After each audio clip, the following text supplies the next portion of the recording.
So yeah, war kicks off, 1642, initial encounter at Edgehill, the Royalists claim a victory, and in 1643, because of course Parliament's got London, here in Oxford, when it kicks off, local grandee, Lord Sale and Say, comes to Oxford from Banbury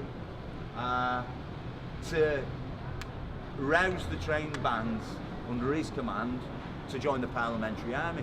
And the local militia march off with Sale and Say to join the Parliamentary Army. But after Edgehill, Royalist students in the university open the North Gate. Charles I comes in, and with Prince Rupert and the Royalist army, and Charles makes Oxford the Royalist capital. He's billeted in Christchurch, and his queen in Merton, next door. And they start melting down all the silver plate for coin. The mint set up in New Hall Street, and they start forging weapons as well. All the lead's taken off the roof. All the male population that are left are conscripted into the Royal Army, and anyone who objects is thrown into prison in the castle. The castle's full of prisoners. After a while, plague breaks out in the town as well. There are raging epidemics. The town half burns down at one point as well, while it's the Royalist capital. After that initial encounter and some unsuccessful skirmishing, the parliamentary leaders realised that the Royalists have got the whip hand. Of course, the King has got the army, but new men are coming forward. You've got the emergence of the Leveller movement in the country, who are demanding radical political and social change. And some of the grandees in Parliament, like the Earl of Essex, are willing to challenge the King. And new men like Cromwell, Thomas Fairfax, are on the way. Leveller leaders, in discussion with Cromwell, suggest that a new type of army is necessary. And a new type of army is formed, the New Model Army. The first citizen army, really, where the men advance through merit. And there is discussion about the aims of the conflict and why they're fighting. And their self-organisation starts in the ranks of the army. This had never been known in an army before, and that's translated into military success. First at Marston Moor, and then at Naseby. So by the middle of 1646, the Parliamentary Army has closed in on Oxford, and Oxford's under siege. Cromwell orders warning shots fired over the town from up at Marston, where him and Thomas Fairfax were billeted up at Cromwell's cottage, and a cannonball fired from Marston flew right over the High Street, over Christchurch, and landed in Christchurch Meadow. Some of the shots shows you how powerful the weapons were they had at that time. King runs away, garrison surrenders, and parliamentary forces take control of Oxford.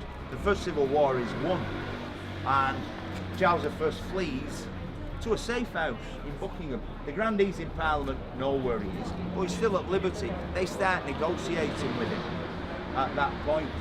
But at that point, the Leveller movement has congealed into what seems to be a political party, organised throughout the country and crucially in the army itself.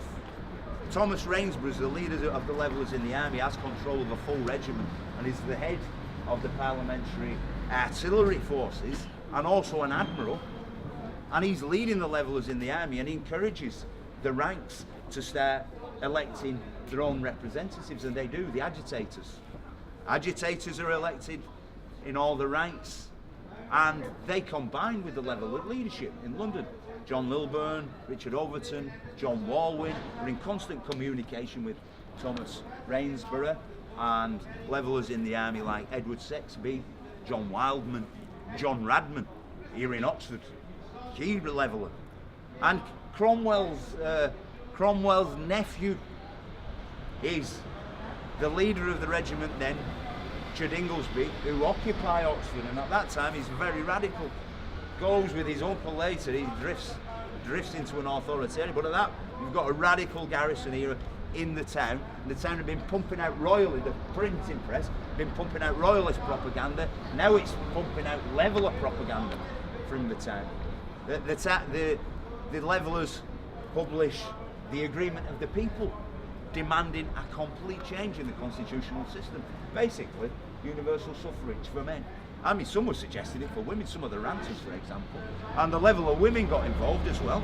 This is the first time we've seen women engage openly in political struggle in the streets and political activism during this time as well.